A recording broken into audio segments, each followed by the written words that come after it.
Hi, and welcome to today's tax update, which for this month will focus on local developments of July 2020. So let's have a look at this in more detail.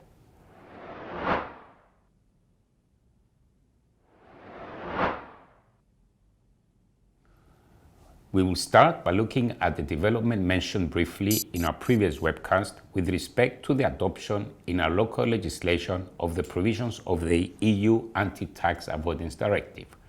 We are pleased to have with us Marios Fokides, Director in our Business Tax Department, who will share with us the details. Marios? Thank you, Pieris, for the introduction. So let's have a quick look at these new ATAD measures. The first measure derives from ATAD 1 and introduces the exit taxation rule.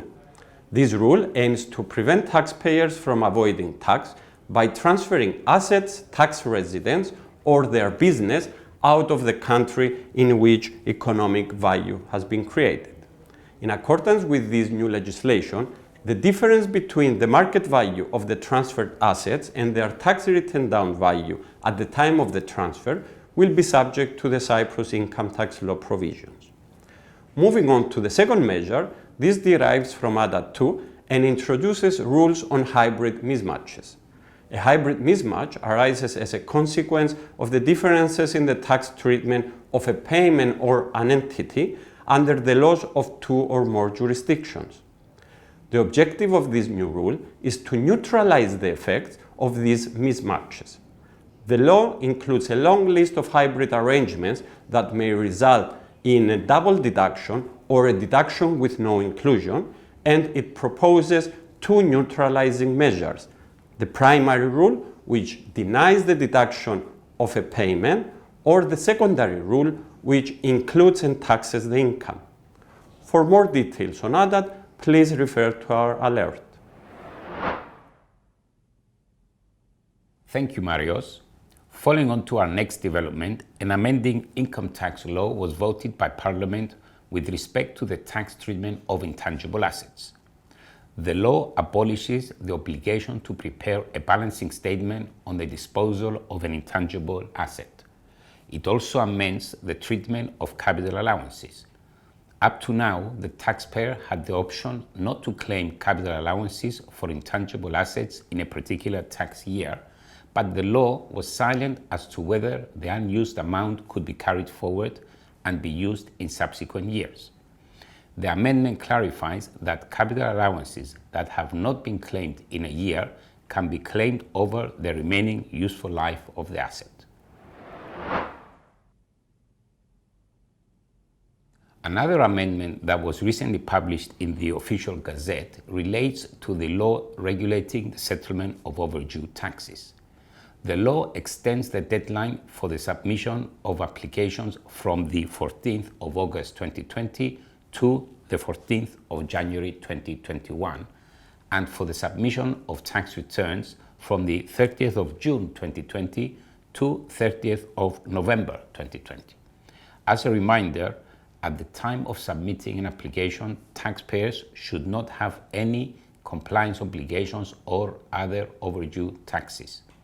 For the purpose of the termination of the scheme by default of the taxpayer, installments that have not been paid for the months of March to June 2020 are not taken into consideration when assessing the period of 5 consecutive months.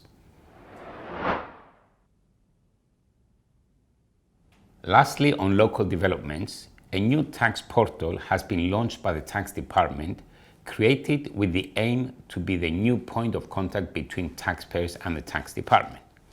Through this portal, taxpayers can, amongst others, find information with respect to their outstanding tax liabilities, submit self-assessments, and make electronic payments via their online banking. It is noted that as from the 1st of September, tax payments will only be possible online. Access to the tax portal is granted using the same credentials as the TaxisNet service. We will close off today's tax update with a brief reminder of the deadlines coming up. Although the 31st of July is the deadline for the payment of the first provisional tax installment for 2020, This can be paid by the end of August without any penalties or interest. The 1st of August is the deadline for the payment of the 2019 tax balance through self-assessment by companies and self-employed individuals preparing audited financial statements. Similarly, with the deadline for the provisional tax, the self-assessment can be paid by the end of August without any penalties or interest. Finally, the 31st of August is the deadline for the payment of the second installment of the premium tax for insurance companies for the tax year 2020. This concludes our tax update for this month. As with every year, we will take a short holiday break from our webcast series, and we will catch up with you again in September. Thank you for watching and enjoy the rest of the summer holidays.